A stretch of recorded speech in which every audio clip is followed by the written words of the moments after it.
L'appartement, en fait, ça a débuté en novembre 2013. À la base, j'ai créé le concept toute seule, donc je suis toujours la maman de l'appartement.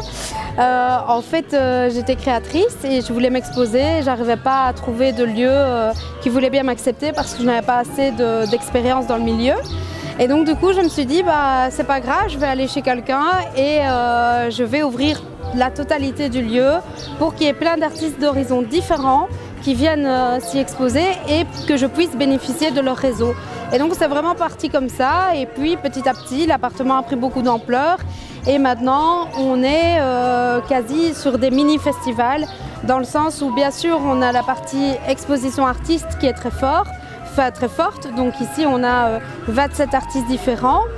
Mais maintenant on fait aussi des concerts, on fait des blind tests, il y a des cracheurs de feu, on fait des animations, c'est vraiment devenu une très très grande famille et alors on est plutôt sur des domaines comme celui-ci où là on est sur 4000 m², je pense, de domaines. Je m'appelle Christophe Lardot, j'ai eu un parcours de styliste. Ensuite, je suis devenu illustrateur. Aujourd'hui, j'ai créé un concept tout à fait particulier où je fais des illustrations sur des post-it de 7 cm. Et ces post-it, j'en fais des œuvres d'art en les reproduisant en différents formats et sur différents supports. Je m'appelle Chris Damaskis. Alors, Damaskis, ça vient d'où? C'est en fait un anagramme. C'est l'anagramme de Adam, qui est mon filleul.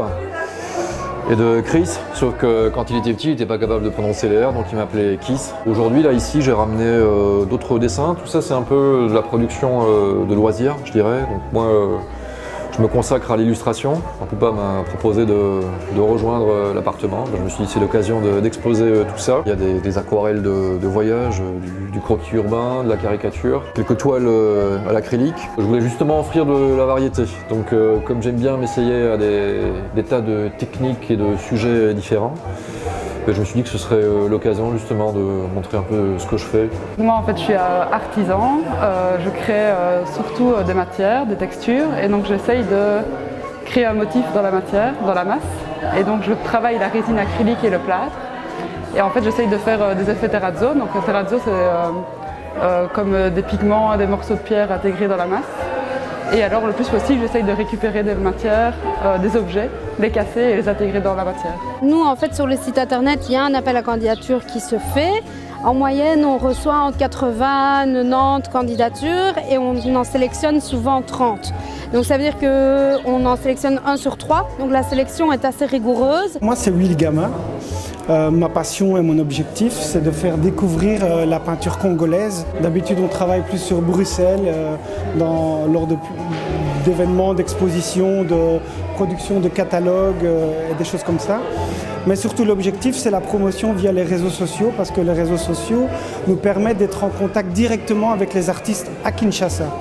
Dès qu'ils ont terminé une toile, ils la publient sur notre page qui s'appelle Congo Paintings. Et les amateurs peuvent directement l'acquérir, on l'envoie par fret. Donc c'est un système fair trade si on veut, avoir un lien direct avec l'artiste sans aucun intermédiaire, ce qui est gagnant pour l'artiste et pour le collectionneur. Bobonne, ce sont des produits qui sont 100% naturels, qui sont façonnés main en Belgique, plus précisément en Ardennes, à Libin. Donc en fait, le Bobonne, ce sont des recettes de grand-mère. Dans lesquelles on retrouve 3, 4, 5 matières premières, en fait, jamais plus. Et les matières premières qu'on utilise ont chacune vraiment une belle histoire. Par exemple, on a Colette, notre petite Colette, ça c'est le sérum pour les peaux plutôt mixtes, à grasse. Alors on fait du macérat de cannelle nous-mêmes. La cannelle est antiseptique, antifongique, donc c'est très bien pour les peaux mixtes à grasse. On rajoute des agrumes aussi dedans, il y a du cyprès, il y a de l'huile de jojoba et les huiles sont toutes pressées à froid. Mon nom c'est Barbara Wolfs, je suis bijoutière, enfin designer à la base et ensuite je me suis formée en bijouterie. Mes bijoux sont présentés en laiton plaqué or avec une bonne qualité de plaquage parce que c'est moi qui fais le plaquage à l'atelier. J'organise des ateliers d'initiation à la bijouterie mais également des locations de matériel et des locations d'espace. Tous les bijoux peuvent être faits également en or et en argent mais ça c'est uniquement sur commande. Donc voilà, vous trouverez toutes les créations sur le site internet den-project.com Et alors j'ai aussi la page Instagram et la page Facebook, c'est den.movement. On est de plus en plus dans le fait main, dans les choses où on arrête de créer Made in China et des choses comme ça. On est dans du local de plus en plus, donc c'est hyper important de revenir un peu aux sources. Et le créateur, je trouve, est hyper tendance, hyper trendy, hyper à la mode. Donc voilà.